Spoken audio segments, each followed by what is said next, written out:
আসন্না trust, সুন্নাতে উদ্ভাসিত জীবনের জন্য। আমাদের সামনে রমাদান আসছে। যে কোনো ইবাদত পালনের আগে ইবাদত বিষয়ে আল্লাহ এবং তার রাসূল সাল্লাল্লাহু আলাইহি ওয়াসাল্লাম যে সওয়াবের কথা বলেছেন, এগুলো মনে রাখলে ইবাদতে মজা হয়। যেমন রোজার অনেক মর্যাদার কথা বিভিন্ন সহিহ হাদিসে আসছে। একটা হাদিস আমরা সংক্ষেপে আলোচনা করি। রাসূলুল্লাহ সাল্লাল্লাহু আলাইহি ওয়াসাল্লাম বলছেন,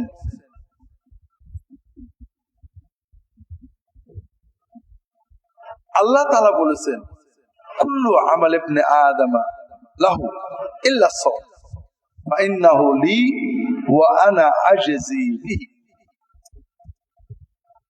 বান্দা যত ইবাদত করে সকল ইবাদত তার, শুধু ব্যতিক্রম হলো রোজা। রোজাটা আমার। রোজাটা কার? আল্লাহ। সব ইবাদত বান্দার, আর শুধু রোজাটা আল্লাহ। আল্লাহ বলছেন আমি নিজে তার প্রাইজ দেব। তার মানেটা কি? যত ইবাদত আছে প্রত্যেক ইবাদত বান্দা হিসাব করে আল্লাহ সওয়াব দেবেন। সে পালন করেছে, আল্লাহ গুণের পরে তার সওয়াব দেবেন, 10 গুণ 700 গুণ। কিন্তু রোজাটা তা না। রোজা একটা ব্যতিক্রম। সব ইবাদত মানুষ দেখতে পারে। আপনি নামাজ পড়ছেন, যদি ভুল করেন মানুষ দেখে ফেলবে। কিন্তু রোজা এমন একটা ইবাদত যা কেউ দেখতে পারে না। আপনি বলছেন রোজা আছেন, আপনি রোজা নেই, কেউ বুঝতে পারে না। সেহরিও খেয়েছেন, ইফতারও খাইলেন, দুপুরেও খেয়েছেন, গোপনে বউ দেখেনি, ছেলেপেলে দেখেনি, পানি খেয়েছেন, হতে পারে না। তাহলে রোজা এমন একটা ইবাদত, এই যে 15 ঘন্টার ভিতরে আপনি যদি রোজা ভেঙে ফেলেন কেউ টের পাবে না। নামাজ কিন্তু দাঁড়িয়ে ভেঙে ফেললে মানুষ টের পাবে। হজ শুরু করে সে নষ্ট করে দিলে মানুষ টের পায়। যাকাত না দিলে, কম বেশি দিলে কেউ না কেউ টের পায়। অন্তত আপনার ম্যানেজার, যারা আশেপাশে, কেউ না কেউ টের পায়। একমাত্র ইবাদত যেটা কেউ টের পায় না, আপনি ছাড়া কেউ টের পাবে না, একান্তই আল্লাহর জন্য বান্দা পালন করে, সেটা হলো রোজা, সিয়াম। এজন্য আল্লাহ তাআলা বলছেন এই রোজার সওয়াব আল্লাহ হিসাব করে দেবেন না, বান্দাকে বেহিসাবি দেবেন। কাজেই আল্লাহর রাসূল সাল্লাল্লাহু আলাইহি ওয়াসাল্লাম বলছেন, ওয়ালা খালুফু ফামিস সাইমি আতিয়াবু ইনদাল্লাহি মিন রিহিল মিস্ক। রোজা রেখে পেট খালি হয়ে যাওয়ার কারণে মুখে যে দুর্গন্ধ মতো তৈরি হয়, খাদ্য পচা দুর্গন্ধ না, খুব ভালো করে বুঝেন। যে খেয়েছেন, দাঁত মাজেননি, দাঁতের ভিতরে খাদ্য জমে গন্ধ হয়েছে, এই গন্ধ কিন্তু ভালো না।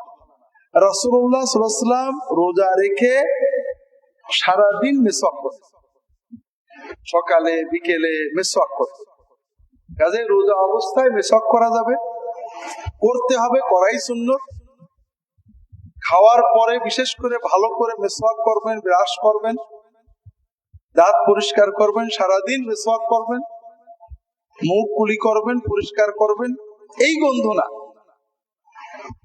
পেটে পাকস্থলী খালি হওয়ার কারণে, সারাদিন না খাওয়ার কারণে মুখে এক ধরনের অস্বস্তিকর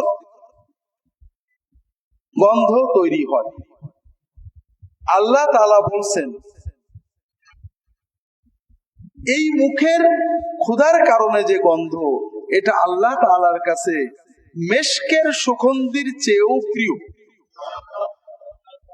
কারণ এটা বান্দার ইবাদতের কারণে হয়েছে। ওয়ালিসাইমি ফারহাতান, রোজা যে রাখে, সিয়াম যে পালন করে, তার দুটো আনন্দ আছে। একটা হলো ইফতারের সময় খুশি লাগে না? ইফতারের আগে কখন ইফতার করব, ক্ষুধা লেগেছে, পিপাসা লেগেছে, কষ্ট হচ্ছে, খুব আনন্দ লাগে। রোজার বড় আনন্দ ইফতার। আরেকটা আনন্দ রোজাদারের আছে, সেটা এখানে না। ওয়া ফারহাতুন ইনদা লিকাই রাব্বিহি, কিয়ামতে আল্লাহর সাথে যখন দেখা হবে তখন রোজাদার আসল খুশি হবে। এত পুরস্কার, এত মজা, এত আনন্দ আল্লাহ রোজাদারের জন্য রেখে দিয়েছেন যে আসল আনন্দ এই ইফতারে যেমন মজা লাগছে, এর চেয়ে বহু গুণ, শতগুণ, কোটি গুণ মজা আল্লাহর সাথে যখন এই রোজাদার বান্দার সাক্ষাৎ হবে তখন এই আনন্দটা সে। রোজার অনেক ফজিলতের কথা রাসূলুল্লাহ সাল্লাল্লাহু আলাইহি ওয়াসাল্লাম বলেছেন। নফল ফরজ সব রোজাই গুরুত্বপূর্ণ, তবে এই রোজার ফজিলত পাওয়ার জন্য একটু সচেতন হতে হবে। তাই এই হাদিসে রাসূলুল্লাহ সাল্লাল্লাহু আলাইহি ওয়াসাল্লাম এরপরে বলছেন, আস-সাওমু জুন্নাহ ওয়াস-সাওমু জুন্নাহ, রোজা হলো ঢাল, পাপ থেকে ঢাল। ঢাল ফুটো করো না, তাহলে তীর লেগে যাবে। সেটা কেমন? ফাইযা কানা ইয়াউমু সাওমি আহাদিকুম ফালা ইয়াফসুক ওয়ালা ইয়ারফুস, যখন কেউ রোজা রাখবে, রোজাদার, সেজন্য রোজা অবস্থায় কোনো বাজে কথা, গুনার কথা, অশালীন কথা অথবা অশ্লীল কথা, পচা কথা মুখ দিয়ে উচ্চারণ না করে। অশালীন কথা, কর্কশ কথা, গালি দেওয়ার কথা, বাপমা তুলে কথা, অথবা এমন কথা, স্ল্যাং কথা যেগুলো আমরা সমাজে বলি, অমকের ভূত, তমকের ভূত, এইসব কথা,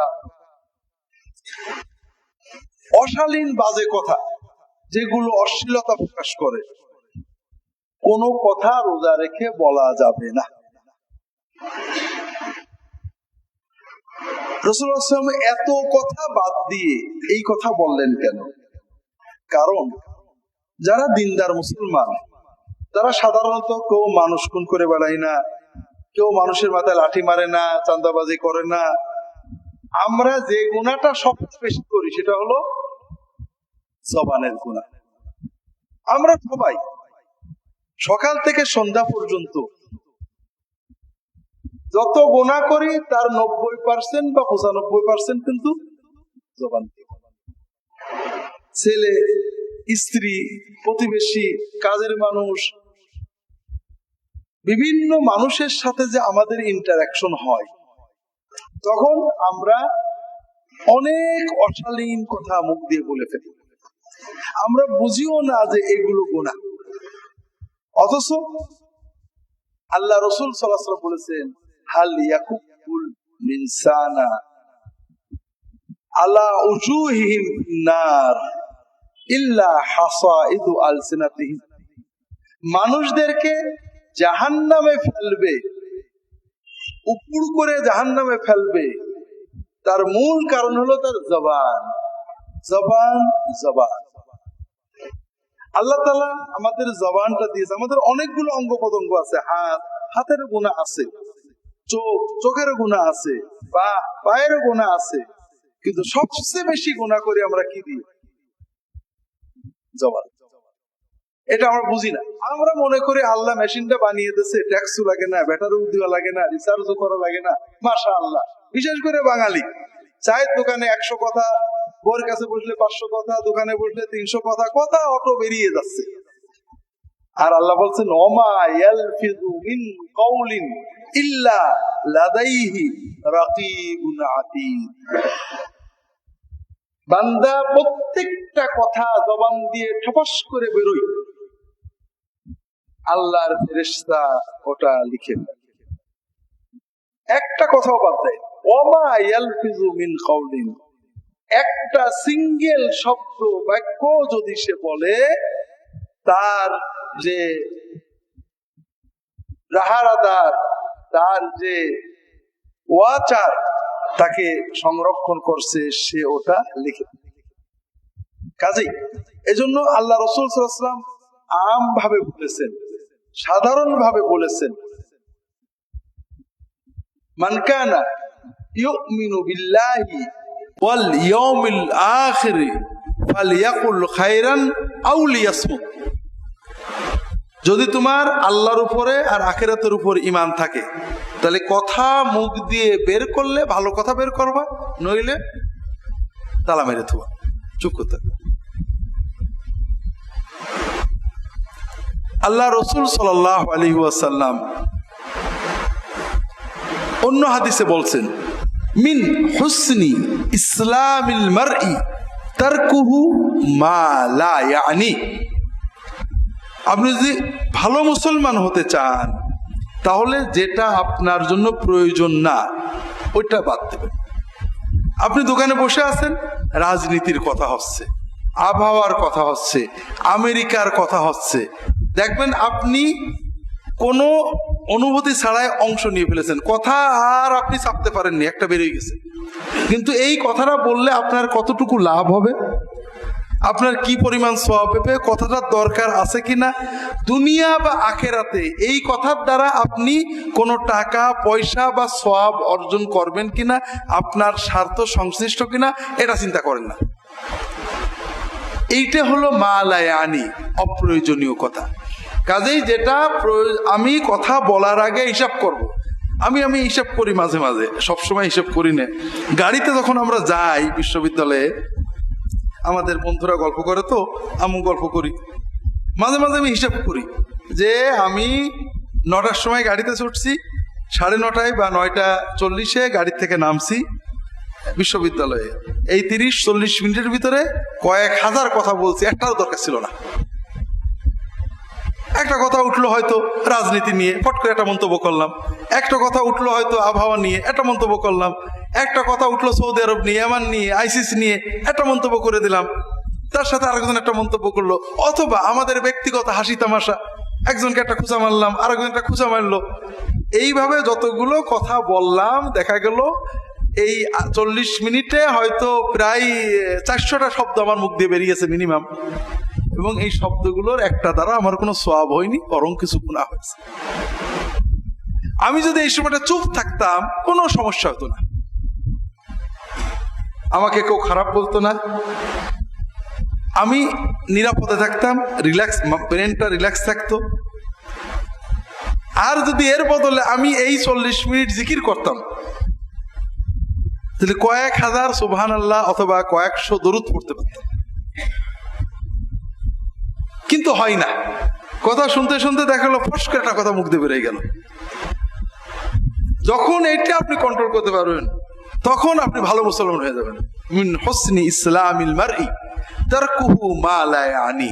চুপ করার অভ্যাস করেন, প্র্যাকটিস করেন যে আল্লাহ এই কথা শুরু হয়েছে, আমি বসেও থাকবো, কথা একটা বলবো না, ভিতর থেকে বেরোচ্ছে এইটা বলি। এটা একটা বড় প্র্যাকটিস। বিশ্বাস করেন, আপনি যখন আপনার জবানকে কন্ট্রোল করতে পারবেন, আপনি শুধু আখিরাত না দুনিয়াতেও সফল হবেন।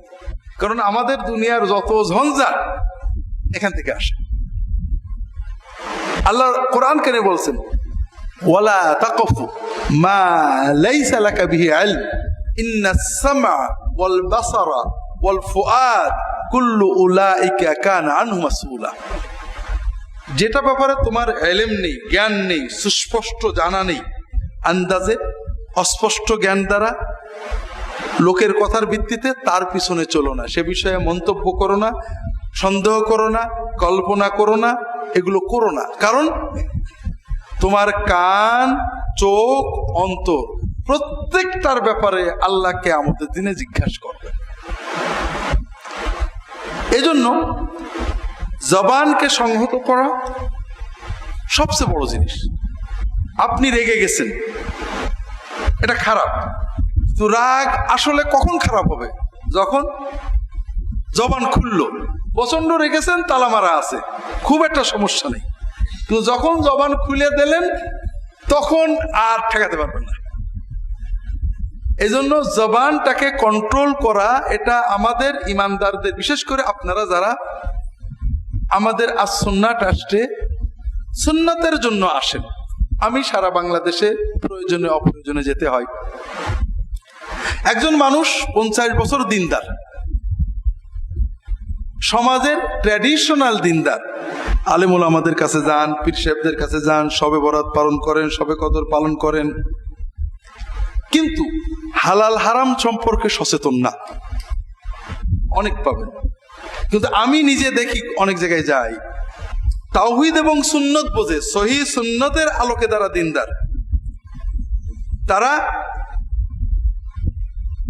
দিনদারির শুরুতেই দেখবেন দাড়ি রেখে ফেলেছে লম্বা, চাকরি 3টে বাদ দিয়েছে হারামের ভয়ে, পর্দার ব্যাপারে সচেতন, অর্থাৎ দিনের হালাল হারাম এগুলোর ব্যাপারে খুবই সচেতনতা আসে।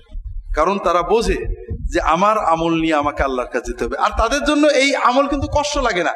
আপনারা মনে করেন দাড়ি রাখা বলতে কি কষ্টের কাজ, মোটেও কষ্টের কাজ না, তার আনন্দের কাজ, তার ভালো লাগে, তার ভিতরে স্যাটিসফ্যাকশন আছে, তৃপ্তি আছে, আনন্দ লাগে। তার ওই হারাম চাকরিটা ছেড়ে দিয়ে একটু কষ্ট হলো হালাল চাকরিতে থাকতে তার মজা লাগে, কষ্ট হয় না, কারণ ঈমান তাকে সহযোগিতা করে। এই জন্য কোরআন এবং সুন্নাহ যে বিষয়টা আমাদের সর্বোচ্চ গুরুত্ব দিয়েছে সেটা হলো ভাইরা এই জবান। আমি আজকে জবান নিয়ে বেশি বলবো না, শুধু সিয়াম কেন্দ্রিক কথাগুলোই বেশি বলবো, কারণ আমাদের রমজানের আরো কিছু মাসলা মাসাইল আছে। আমরা তো মাজলিসুস সুন্নাহ রমাদানেও আর হবে না, রমাদানে আমরা করতে পারি না। ইনশাআল্লাহ রমাদানের পরে, অর্থাৎ জুলাই মাসেরটা হবে না, আগস্ট মাসেরটা ইনশাআল্লাহ হবে যদি আল্লাহ তাআলা আমাদের বাঁচিয়ে রাখেন। এই জন্য রমাদানের আরো মাসলা আমাদের আলোচনা করতে হবে। তবে রমাদানে বিশেষ করে রোজা অবস্থায় রাসূলুল্লাহ সাল্লাল্লাহু আলাইহি ওয়াসাল্লাম এই জবানের কথা কেন বললেন, বিশেষ করে জুন মাসে এটা কেন দরকার? কারণ জুন মাসের গরম এবং বাঙালি মেজাজের গরম আর পেটের ক্ষুধার কারণে গরম, 3 গরম এক জায়গায় হয়ে, পিপাসার গরম, ক্ষুধার গরম, আবহাওয়ার গরম, বাঙালি মেজাজের গরম, এই 4 গরম এক জায়গা হয়ে রোজা অবস্থায় আমরা সহজেই বিস্ফোরণ হয়, অর্থাৎ বাস্ট হয়ে যায়।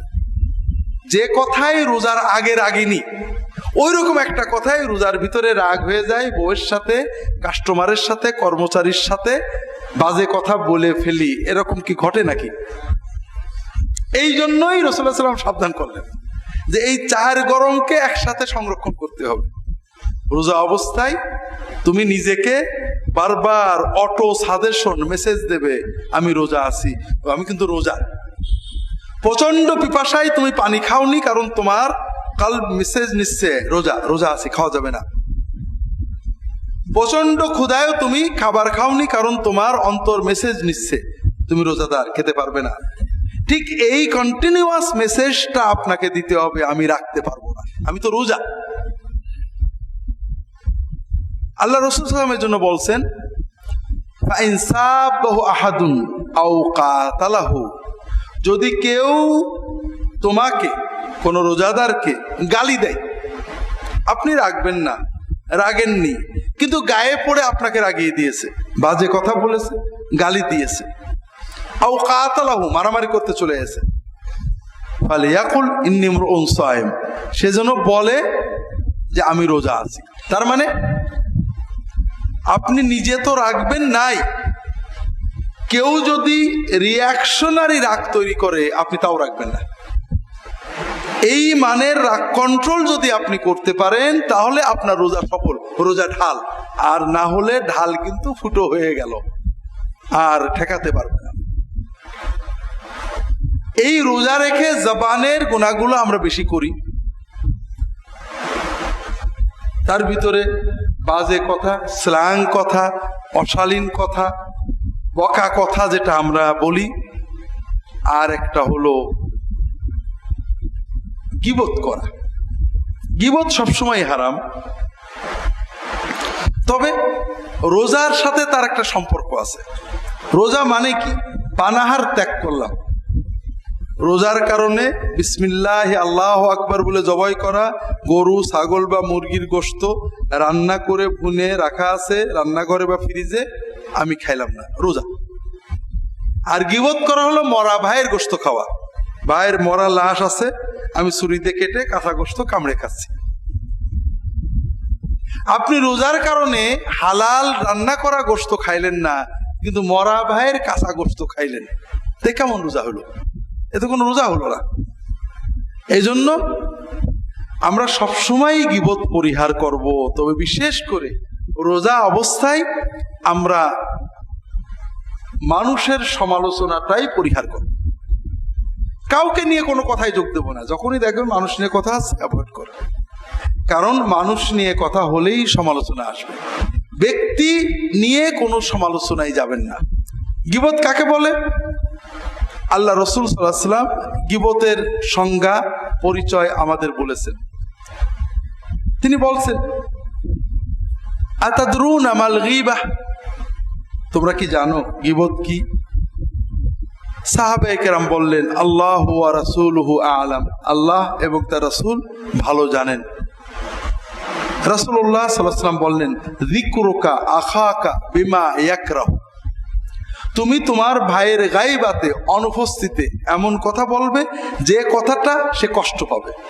তাহলে গীবত হওয়ার জন্য প্রথম শর্ত যে আপনি এমন কারোর অনুপস্থিতিতে বলবেন, এবং যে কথাটা তার কানে গেলে সে যদি জানে তার পিছনে এই কথাটা আপনি বলেছেন, তার মনটা আহত হবে, ব্যথা পাবে, কষ্ট পাবে। তাহলে গীবতের জন্য দুটো শর্ত পাইলাম, একটা হলো গায়বাতে, পিছনে, অনুপস্থিতিতে, আর একটা হলো যে কথাই সে কষ্ট পাবে। যে কথা কষ্ট পাবে না এরকম সমালোচনা গীবত না। সাহাবায়ে কেরাম প্রশ্ন করলেন, ইয়া রাসূলুল্লাহ আরাআইতা ইন কানা ফি আখি মা আকুল, ইয়া রাসূলুল্লাহ আমি যে কথাটা বললাম এটা যদি সত্য হয়, যেমন আমি বলছি, আরে তো ও যে বদরাগী, ও যে অহংকারী, ওই লোকটা যে মানে সাজগোজে সাজতে গুজতেই তার ফিঙে রাজা, ওই তো খুব এরকম নাক ডেকে ঘুমায়, অথবা বউ পিটায়, অথবা মায়ের সাথে খারাপ আচরণ করে, অথবা অথবা অথবা অথবা একটা জিনিস বললাম, যদি সত্যই এটা হয়, তখন রাসূলুল্লাহ সাল্লাল্লাহু আলাইহি ওয়াসাল্লাম বললেন, ইন কানা ফি আখিকা মা তাকুলু ফাকাদ গাতাবতা, যদি তোমার কথাটা শতভাগ সত্য হয় তাহলেই সেটা গীবত।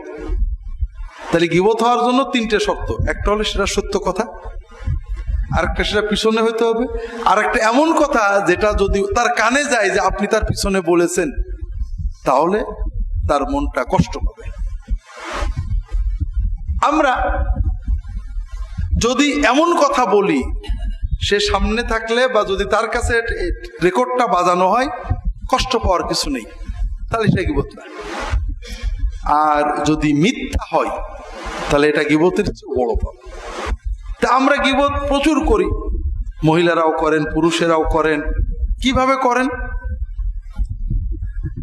মনে করেন ইফতারের দাওয়াত হবে রমজানে, মহিলাদেরও দাওয়াত দেওয়া হবে, বাড়ি এসে পরের দিন মোবাইল করবেন অথবা পড়শির সাথে গল্প করবেন, আমি পুরুষ অথবা মহিলা, অমুক ভাবেই দাওয়াত দিছিল, এই ইফতার করেছে, মনে হয় যেন খাইনি কোনোদিন।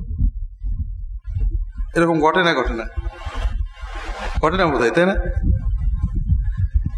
অমুক ভাবি, অমুক ভাই এই কথা বলছিলেন, অথবা এই কাপড় পরে আসছিলেন, আদেকিলের মতো। এরকম ঘটে না? ঘটে না? আপনি যদি বলেন অমুক ভাই এই পোশাক পরে আসছিল, এই কথাটা যদি তাকে বলা হয়, এখানে মাইন্ড করবে না। কিন্তু আদেকিলের মতো যখন বললেন, তখন এই কথাটা যখন তাকে বলা হয়, মাইন্ড করবে না। তো এই আদেকিলের মতো, জীবনে যেন কোনোদিন খাইনি, অমুক নাকি এইরকম করলো, এই যে ডেসক্রিপশনের সাথে কিছু কথা বললাম যেটা তার ব্যাপারে একটা অশোভন মন্তব্য, কথাটা তার কাছে গেলে কষ্ট পাবে।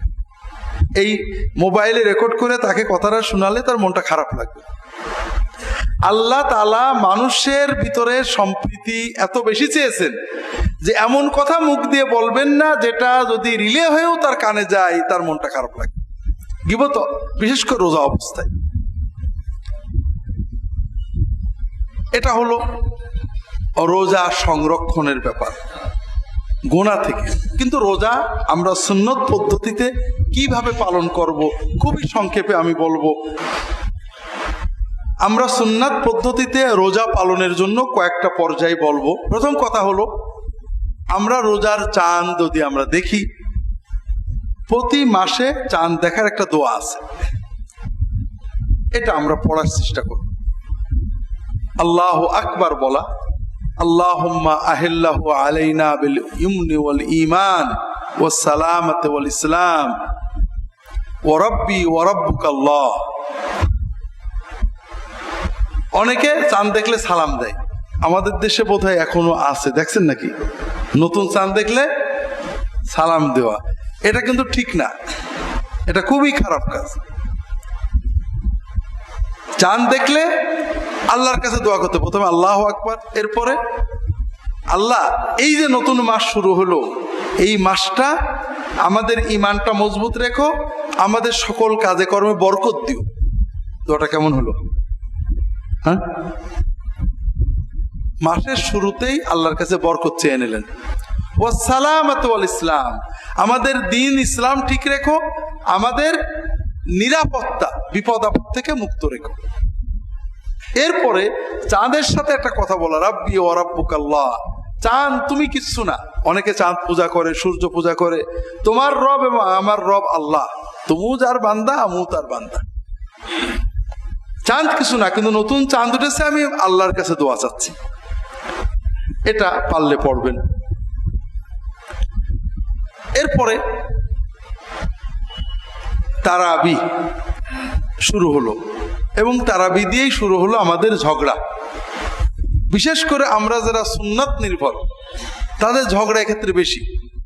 এটা হলো সুন্নত ঝগড়া। আমাদের যারা শরীয়ত পালন করে না, নামাজ কালাম পড়ে না, অনেকে রোজা রাখে নামাজ পড়ে না, এদের কোনো সমস্যা নেই, নামাজই পড়ে না, ঝগড়ার কি? আমরা যারা একটু ভালো করে দিন পালন করতে চাই, তারাবির নামাজ 8 রাকাত না 20 রাকাত, এটা নিয়ে ঝগড়া হবে। তা আমি বিস্তারিত বলবো না। কথা হলো তারাবির নামাজ 20 রাকাত যেটা পড়া হয়, এটা সহিহ হাদিস দ্বারা প্রমাণিত, সাহাবীদের যুগে পড়া হয়েছে। তবে রাসূলুল্লাহ সাল্লাল্লাহু আলাইহি ওয়াসাল্লাম নিজে অথবা সাহাবায়ে কেরাম কোন রাকাতকে ফিক্সড করেননি যে এর কম পড়া যাবে না বা এর বেশি পড়া যাবে না, কারণ রাসূলুল্লাহ সাল্লাল্লাহু আলাইহি ওয়াসাল্লাম নিজেই এটাকে ফিক্সড করেন। আপনারা হয়তো মনে করেন জোহরের নামাজ 4 রাকাতের জায়গায় 6 রাকাত পড়া যায় না, রাসূলুল্লাহ সাল্লাল্লাহু আলাইহি ওয়াসাল্লাম যেটা পড়েছেন তার চেয়ে বেশি আমরা পড়বো কি করে? কথাটা ওরকম না। জোহরের নামাজ রাসূলুল্লাহ সাল্লাল্লাহু আলাইহি ওয়াসাল্লাম কখনো 2 রাকাত, কখনো 4 রাকাত, কখনো 6 রাকাত পড়েননি। কিন্তু কিয়ামুল লাইল, তাহাজ্জুদ রাসূলুল্লাহ সাল্লাল্লাহু আলাইহি ওয়াসাল্লাম কখনো 2 রাকাত, কখনো 4 রাকাত, কখনো 6 রাকাত, কখনো 8 রাকাত, কখনো 10 রাকাত, কখনো 12 রাকাত, বিভিন্ন রকম পড়েছেন।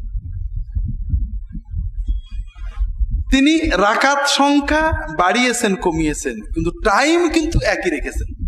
2 রাকাতেও 4 ঘন্টা, 4 রাকাতেও 4 ঘন্টা, 6 রাকাতেও 4 ঘন্টা, 8 রাকাতেও 4 ঘন্টা, 10 রাকাতেও 4 ঘন্টা, 12 রাকাতেও 4 ঘন্টা, 4 থেকে 6 ঘন্টা অথবা এই রকম সময় তিনি কিয়ামুল লাইল পড়তেন। সাহাবীদের যুগে 8 রাকাত পড়া হয়েছে, 20 রাকাতও পড়া হয়েছে, সেটাও 4 থেকে 6 ঘন্টা। আমরা যারা 20 রাকাত পড়ি তারা 35-40 মিনিটে 20 রাকাত পড়ি। আর আজকে জুমার দিন নামাজ আমি বলছিলাম, আমরা 40 মিনিটে 20 রাকাত পড়ে আমরা দাবি করি আমরা সাহাবীদের সুন্নত পালন করছি। এটা একটা আত্মপ্রবঞ্চনা। 8 রাকাত যারা পড়েন তারা আধা ঘন্টায় 8 রাকাত পড়ে দাবি করেন আমরা সহিহ হাদিস পালন করছি। এটাও আত্মপ্রবঞ্চনা, আর কিছু না। কথাটা হলো সাহাবায়ে কেরাম এবং মুসলিম উম্মার সকল আলেম, 4 মাযহাবের ইমামগণ, ইবনে তাইমিয়া, ইবনুল কাইয়িম, শাহ ওলিউল্লাহ মুহাদ্দিস, বড় বড় ইমাম আইম্মা সবাই বলেছেন যে এই রাকাত নিয়ে কোনো ঝগড়ার কিছু নেই, কিয়াম হলো আসল। যেখানে 20 রাকাত হয় 20 রাকাত পড়বেন। তবে আবারও আপনাদের বলি, যদিও জুমার সময় সামান্য কিছু বলা হয়েছে, কিয়ামুল লাইলের মূল মাকসাদ হলো কোরআন শোনা বা পড়া। তারাবির নামাজ জামাতে পড়া ওয়াজিব নয়, না পড়লে গুনাহ হবে না। যদি মূল মসজিদে জামাত কায়েম হয়েছে, আপনি তারাবির নামাজ ঘরে পড়েন, কোনো গুনাহ হবে না। তবে জামাতে পড়ার কোরআন খতমের সওয়াব থেকে মাহরুম হবেন। ঈশার নামাজ ঘরে পড়লে গুনাহ হবে। কাজেই আপনি তারাবি জামাতে পড়েন বা ঘরে পড়েন, অবশ্যই ঈশার নামাজ জামাতে পড়বেন। 2 নম্বর, তারাবির মূল সুন্নত হলো খতম তারাবি বা জামাতে তারাবির কোরআন শোনা। কাজেই মহব্বতের সাথে আদবের সাথে কোরআনটা শুনতে হবে। মসজিদে এমন হাফেজ রাখার চেষ্টা করবেন যিনি অন্তত প্রতিটি শব্দ সুস্পষ্ট পড়েন, আপনার কানে যায়, মুখের ভিতরে অর্ধেক রেখে পড়েন না। আপনি যখন পড়বেন আলহামদুলিল্লাহ রব্বিল আলামিন আর রহমানির রহিম মালিকি ইয়াউমিদ্দিন, প্রত্যেকটা শব্দ তার মদ গুন্না ইখফা ইজহার আপনার কানে গেল। পড়াওয়ালা যে সওয়াব পেয়েছেন, শোনাওয়ালাও সেই সওয়াব পেয়েছেন। কিন্তু আপনি পড়লেন আলহামদুলিল্লাহ মালিক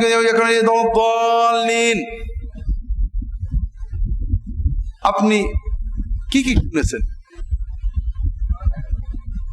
তেমন কিছু শোনেননি। আপনার পড়াওয়ালার যে পরিমাণ গুনাহ হয়েছে, শোনাওয়ালারও সেই পরিমাণই গুনাহ হয়েছে। কারণ আপনি যদি একটা আয়াত সুন্দর করে পড়তেন, তাহলে একটা আয়াত পরিপূর্ণ সওয়াব পেতেন। যেমন কুলিল্লাহুম্মা মালিকাল মুলকি তুতিল মুলকা মান তাশা ওয়া তানজিউল মুলকা মিম্মান তাশা, আয়াতটা পুরো পড়লেন, রুকুতে চলে গেলেন, ওই একটা আয়াতে সওয়াব পাবেন। আপনি কুলিল্লাহু মালিকাল মুলকি তুতিল মুলকা ইন্নাকা আলা কুল্লি শাইইন কাদির। আপনি কি শুনলেন? আপনি আসলে তেমন কিছু শোনেন। এইরকম ভাবে পুরো কোরআন পড়লো আপনার সওয়াব তো হবেই না, গুনাহ হবে। এজন্য আপনি যদি একান্তই না পারেন, বরং ইশার নামাজ বড় জামাতে পড়ে তারাবির নামাজ ছোট একটা জামাত করেন, অন্তত সুন্দর করে মহব্বতের সাথে পড়া যাবে, তাতে একটু সময় বেশি লাগবে। যদি তাও না পারেন, তাহলে একা সূরা তারাবি পড়েন, যদি সেই রকম ইমানি মজবুত থাকে। ঘরে আসলেন, কিছুই পড়া হলো না, গুনাহগার হয়ে গেলে, এরকম যেন না হয়। সর্ব অবস্থায় মসজিদে মসজিদে সবাই চেষ্টা করবেন হাফেজ সাহেবদেরকে সুযোগ দিতে ধীরে পড়ার। দোষ সব হাফেজ সাহেবের উপর চালানো, হুজুর আমাদের হাফেজ এমন পড়ে কিচ্ছু বোঝা যায় না, অথচ দোষ হাফেজের না। হাফেজ সাহেবরা জানে যে ধীরে পড়লে চাকরি থাকে না। গত বছরও আমাকে যশোর থেকে ফোন করেছে, হুজুর মসজিদ কমিটির নির্দেশ 35-40 মিনিটের ভিতর খতম করে দিতে হবে, তা না হলে হবে না। অত মশলা টসলা আমরা বুঝি না। অর্থাৎ ঈশা শেষ করে 20 রাকাত পড়তে হবে 30-35 সর্বোচ্চ 40 মিনিটে। এ যদি না পারেন তাহলে আপনি বাদ। আসলে মসজিদ কমিটি এই গুনাহ করে লাভটা কি পাবে? এই জন্য ভাইয়েরা, আপনারা চেষ্টা করবেন তারাবিতে মহব্বতের সাথে কোরআন শোনা, মহব্বতের সাথে কোরআনটা পুরোটা শোনা। যদি না পারেন সূরা তারাবি পড়বেন মহব্বতের সাথে, রুকু সাজদাগুলো একটু দীর্ঘ করবেন, সেটাও ভালো। এমন কোরআন যদি পড়া হয় যে যেখানে আয়াত বাদ পড়ে যায়, আয়াতের এক শব্দ খানিকটা বাদ দিয়ে আরেকটা পড়ে, মাঝখানে 2-3টে বাক্য বাদ যাওয়াতে অর্থ বিকৃত হয়ে পরিবর্তন হয়ে যায়, কুফরি কালাম হয়ে যায়, তাহলে খুব কঠিন বিষয় হয়ে যাবে। তারাবি, আমরা আমাদের দেশে তারাবির দোয়া আছে, 4 রাকাত পর পর দোয়া আছে। এই দোয়াটা কোনো সুন্নত দোয়া না। তারাবি এখানে আমরা ফাঁকি দিই।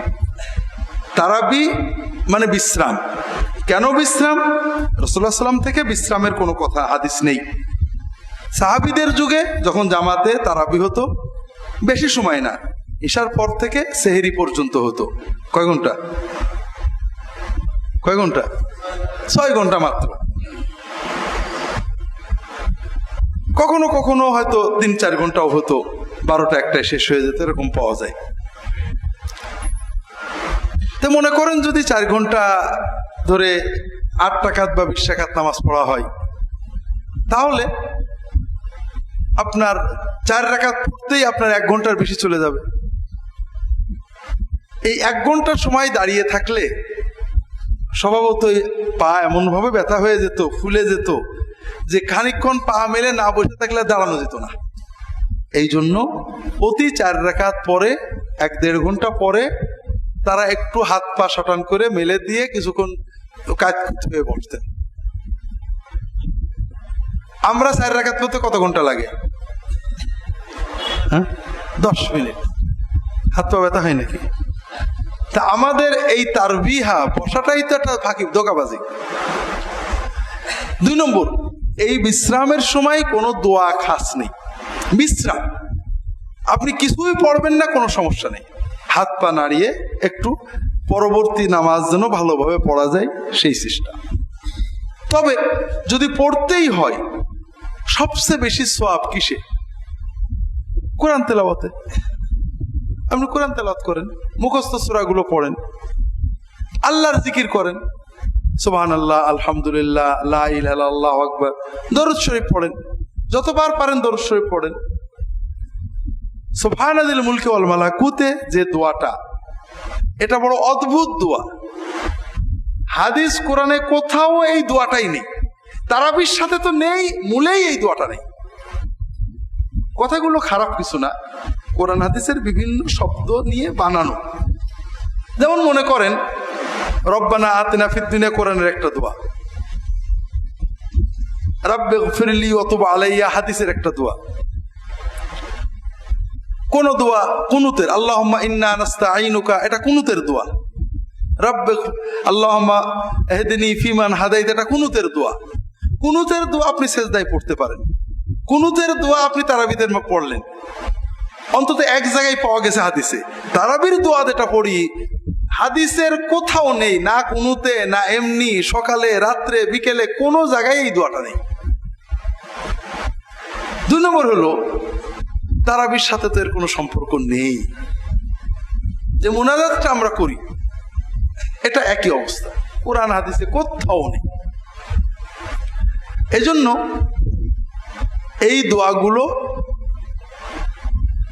যারা শিখে ফেলেছেন পড়লে আমরা বলবো না যে গুনাহ হবে, তবে এটা তারাবির অংশ মনে করলে বেদাতে চলে যাবে।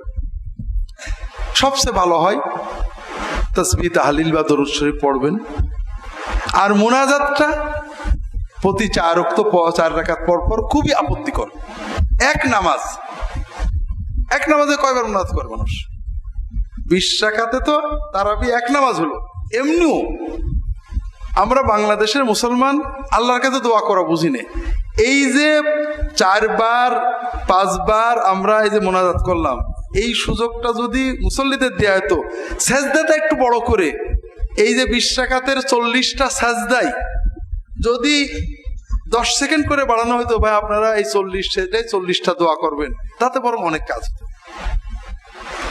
40টা সেজদায় রব্বির হামহুমা, আল্লাহুম্মা আইন্নি আলা যিকরিকা ওয়া শুকরিকা, রাব্বিগফিরলি, রব্বানা আতিনা ফিদ দুনিয়া, যদি সুবহান রাব্বিয়াল আলা 3 বার পড়ার পরে 10টা সেকেন্ড 15টা সেকেন্ড সময় দেয়া হতো, ইমাম সাহেব একটা দোয়া পড়তেন, মুক্তাদিরাও একটা দোয়া পড়তো, তাহলে এই যে না বুঝে, কিছুই না বুঝে শুধু হাত মুখ ডলার চেয়ে অনেক বেশি কাজ হতো। এবং কিয়ামুল লাইলের সুন্নত এইটে যে তুমি রুকু দীর্ঘ করো, সাজদা একটু লম্বা করো, আল্লাহর কাছে চেয়ে নাও। আপনাদেরকে বলছি, যেহেতু আমাদের সুন্নতের মাহফিল, আবারও বলি, কারণ আমি অনেক কথা বলি, কোন কথা কোথায় বলি মনে থাকে না, মনে হয় যে আপনাদেরকে বলছি অথচ বলিনি। তারাবির নামাজটা যদি খুব শর্ট করে আমরা পড়ি, একেবারে কম্পিউটারের কি জন্য এখন ডুয়েল কোর না কি জন্য হয়েছে, ডুয়েল কোর স্পিডে যদি পড়া হয় তাহলে 35 থেকে 40 মিনিট লাগবে, ঠিক না? আর যদি সুন্নত মতো মোটামুটি সুন্দর করে পড়া হয় তাহলে 1 ঘন্টা লাগবে। 20 মিনিটের কারণে আমরা নামাজ নষ্ট করি। সৌদি আরবে অধিকাংশ মসজিদে 8 টাকার তারাবি হয়। কোন কোন মসজিদে 20 রাকাত হয়। মক্কা শরীফে মসজিদে হারামে, মদিনা শরীফে মসজিদে নববীতে এবং আরো কিছু মসজিদে, অল্প মসজিদে 20 রাকাত হয়। আর বাকি সব মসজিদে কত হয়? তবে এই 17-18 বছর সৌদি আরবে থেকে দেখলাম সৌদি আরবের মুসলমানদের ইমান খুব দুর্বল। এই 8 আর 20 নিয়ে কোনদিন মারামারি করতে দেখলাম না। আমাদের ইমানের দাবি কি? যে 20 রাকাত পড়ে সে নামাজ যাবে মার ঘুষি, ইমানের একটা দাবি আছে না?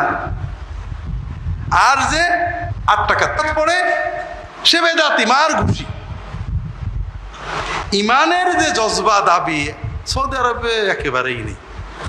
কেউ হাত ঝুলিয়ে নামাজ পড়ছে, কেউ হাত এখানে বেঁধে নামাজ পড়ছে, কেউ হাত এখানে বেঁধে নামাজ পড়ছে, কেউ রফাদাইন করছে, কেউ করছে না, কেউ আমিন বলছে, কেউ বলছে না।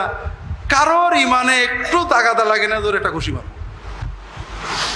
এমনকি 20 রাকাত আর 8 রাকাত তারাবি একই শহরে কেউ 20 রাকাত পড়ছে, কেউ 8 রাকাত পড়ছে, কেউ কারোর বিরুদ্ধে কিছুই বলে না। হ্যাঁ, আলেমরা মশলা দেয়, কেউ বলে 20 উত্তম, কেউ বলে 8 উত্তম, তাও কেউ গাল দেয় না। তাহলে ও দেশে আলেমদেরও ইমান দুর্বল, মুসলমানদেরও ইমান দুর্বল। তো এই দুর্বল ইমানের কারণে ওদের দেশে 8-20 চলে, কোনো ঝগড়া হয় না। আর আমরা আলহামদুলিল্লাহ ইমান মজবুত হওয়ার কারণে যে কোনো অন্যায় দেখলেই যেহেতু প্রতিবাদ করতে হবে, এজন্য আমরা মাশাআল্লাহ এই ব্যাপারে খুবই তৎপর। আসলে ইমানের দৃষ্টিভঙ্গি আছে, একটু ভালো করে বোঝার চেষ্টা করি। আমি অনেক জায়গায় বলেছি, হয়তো আপনাদের বলিনি, আবারও বলি। আমরা একটা গুয়ের টুকরো, একজন লোক এক টুকরো গু নিয়ে আসলো, এটা পাক না না পাক? না পাক। আমরা এটাকে ঘৃণা করব না ভালোবাসবো? ওই গুয়ের টুকরোটা 1 জগ পানির ভিতরে রেখে দিল, গু না পাক, আর পানিও না পাক। 1 দলা গু যদি 1 জগ বা 1 গ্লাসে রাখা হয়, পানি কি হবে? না। আমরা গুকেও ঘৃণা করব, পানিকেও ঘৃণা করব, হাতও দেব না। এই দলা গু, এইটুক দলা গুই ওই বড় একটা পুকুরের ভিতরে নিয়ে ফেললো, গুটা কি না পাক, আর পানি না পাক? পুকুরের সব পানি না পাক? হ্যাঁ, পানি কিন্তু পাক। ওই গুড় জায়গা বাদ দিয়ে অন্য জায়গায় আমরা কিন্তু গোসল করি, গালেও পানি দিই না? আমরা বড় দিঘিতে কোথাও গু আছে, কোথাও মরা মাছ আছে, যদি ওই মরা মাছ পচা গু যদি আমার গ্লাসে থাকতো আমি পানি হাত দিতাম না। কিন্তু বিশাল দিঘি, পুকুরের ভিতরে এক কোণে আছে আর এক কোণে আমরা গোসল করছি, গালে পানি যাচ্ছে, কিন্তু ঘৃণা লাগছে না, ঠিক না? ওই গুয়ের টুকরো যদি বঙ্গোপসাগরে বা ভারত মহাসাগরে ফেলে দেন, ও গু কোথায় হারিয়ে যাবে, কোনো অস্তিত্বই থাকবে না, ঠিক না? যে একজন মুমিন, আমরা কাজ আমরা বলবো, কর্ম আমরা সবসময় কর্মের বিধান বলবো। মোনাজাত করা সুন্নত অথবা বেদাত, মিলাদ পড়া সুন্নত অথবা বেদাত, কিয়াম কি বলে ইল্লাল্লাহ যিকির সুন্নত অথবা বেদাত, অমুকটা জায়েজ অথবা না জায়েজ, এগুলো আমরা স্পষ্ট বলবো। কিন্তু একজন লোক মোনাজাত করেছে অথবা করেনি, মিলাদ পড়েছে অথবা পড়েনি, ইল্লাল্লাহ যিকির করেছে অথবা করেনি, ওই লোকটার ব্যাপারে আমার মানসিকতা হবে এই মানদণ্ডে। একজন শুধু ওই বেদাত টুকি করে অথবা নাজায়েজ টুকি করে, তার এক হুকুম, ওটা হলো গ্লাসের ভিতরের গু। আর একজন অনেক ভালো কাজ করে, কিছু নাজায়েজ বা বেদাত করে, ওইটা হলো ওই বড় দিঘির ভিতরে, পুকুরের ভিতরের গু। গুর প্রতি ঘৃণা থাকে, কিন্তু পুকুরে আমরা গোসল করি, ওই পানি নিয়ে রান্নাও করি, ঠিক না? আর একটা হলো মহাসাগরের ভিতরে গু পড়ে গেছে, ওর কোনো হদিসই নেই। কাজেই একজন মুমিন অনেক ভালো কাজ করে, কিছু বেদাত করে। আরেকজন আলেম, আল্লাহর দ্বীনের দায়ী, অনেক কাজ করেন, না বুঝে দু একটা বেদাত করেন, ভুল করেন। আর একজন মানুষ শুধু বেদাতে নিয়ে আসে, 3 জন কি এক হলো নাকি? না, কিন্তু আমরা বুঝি না। একজন মানুষ নামাজ পড়ছে না, তার ব্যাপারে খুশাখুশি নেই। এই রমজান আসলো, কেউ শুনলো না আমার কাছে এখন পর্যন্ত মশলা যে হুজুর রমজানে নামাজ পড়েন, এদের মশলা কি। কিন্তু আমার কাছে গতকাল এক প্রোগ্রামে ছিলাম, অনেক প্রশ্নের ভিতরে প্রায় অর্ধেক প্রশ্ন হুজুর তারাবির নামাজ 20 রাকাত না 8 রাকাত। কথা বুঝেছেন? আবার কারোর প্রশ্ন, হুজুর আমি নাচতে বললে নামাজ কি হবে? হুজুর নাভির নিচে হাত বাঁধলে কি নামাজ হবে? মানে নামাজের মনে হচ্ছে হোলসেল এজেন্সি নিয়ে ফেলেছে মুসলমানরা। তো যাই হোক, যেটা বলছিলাম, সৌদি আরবের মানুষদের ইমান খুব দুর্বল, আর এই কারণে আমিও কিন্তু দুর্বল ইমান। আপনারা তো দেখেনি, আমার মহব্বতের ভাইয়েরা, ছোট ভাইয়েরা, ছেলেরা বলে, স্যার আপনার ভিতরে বেদাত আছে। তো কেন রে বাবা? বলে আপনি এটাও যায় যেটাও যায়, দুটো তো হইতে পারেন, একটা হইতে হবে। মুশকিল হলো সৌদি আরবে থেকে থেকে আমার ইমানটা দুর্বল হয়ে গেছে, কারণ ওখানে হুজুরা দুটো ইমানে, হাদিস যে কয়টা সহি সব ঠিক আছে, যে যেটা করছে আলহামদুলিল্লাহ। আমি হয়তো একটা করি, সেটা ভিন্ন কথা, কিন্তু কারোর বিরুদ্ধে বলে না। এমনকি ইমামদের ইজতিহাদ 2-3 রকম আছে, ঝগড়া করে না। তো এই দুর্বল ইমানদের ভিতরে থেকে থেকে আমার ইমানটাও এরকম দুর্বল হয়ে গেছে। তো যাই হোক, এটা আজকের উদ্দেশ্য না। উদ্দেশ্য হলো যে এই যে 20 আর 8 হয়, 8 বেশি হয়, কারণ কমের সুযোগ পাইলে মানুষ বেশি করতে চায় না। কথা বুঝেছেন? তো রিয়াদে একটা বড় মসজিদ ছিল, কিং খালেদ মস্ক, খুব বড় মসজিদ।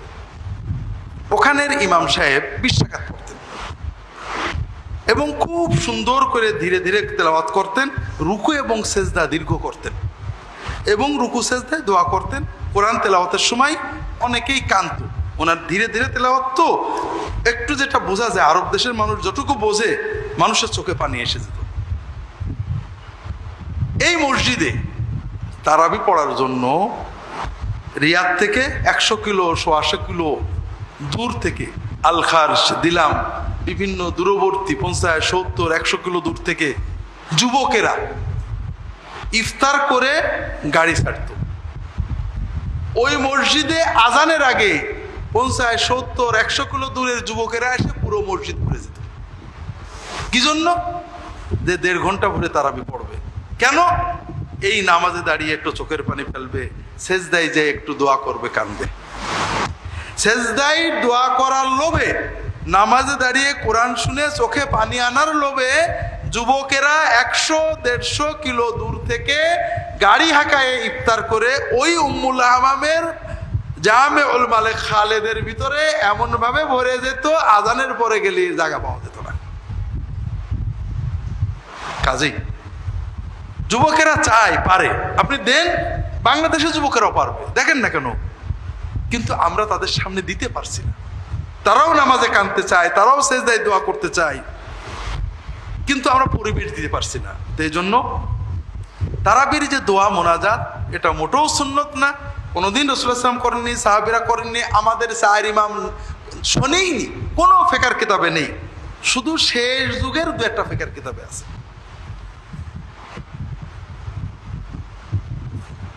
তারাবি যখন জামাতে পড়বো আমরা বেতের পড়ে নেব, কারণ রাসূলুল্লাহ সাল্লাল্লাহু আলাইহি ওয়াসাল্লাম বলছেন, মান কামা মাআল ইমামি হাত্তা ইয়ানসারিফা কুতিবা লাহু বাকিয়াতুল লাইলাতি। যদি কেউ ইমামের সাথে কিয়ামুল লাইল বা তারাবির জামাত শেষ পর্যন্ত পড়ে, তাহলে বাকি সারা রাত তাহাজ্জুদ পড়ার সওয়াব তার আমলনামায় লেখা হয়ে যায়। কাজেই আমরা 20 রাকাত হলে 20 রাকাত পড়ে বেতের পড়ে একবারে যাব। তবে এর পরেও রাত্রে আমরা কিয়ামুল লাইল তাহাজ্জুদ পড়তে পারি, কোনো সমস্যা নেই।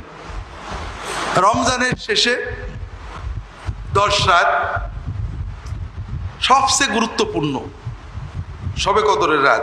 আর এজন্যই আমরা বাংলাদেশের মুসলমান রোজাদার পুরুষ এবং নারীরা এই 10 রাতে সবচেয়ে গুনাহ করি। কোথায়? মাশাআল্লাহ, সচেতন, বড় কষ্টের ব্যাপার। রোজাদার মহিলারা, পুরুষেরা ঠিক শেষ 10 রাত, যে 10 রাত আল্লাহর রহমতের দরজা খোলা হয়েছে, শবে কদরের রাত, আমরা প্রায় পুরো 10টা রাতই মার্কেটে কাটাই।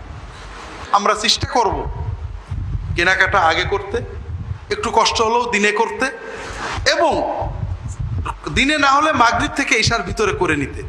ঈশার পর থেকে বাকি রাত জন্য ইবাদতে কাটাই।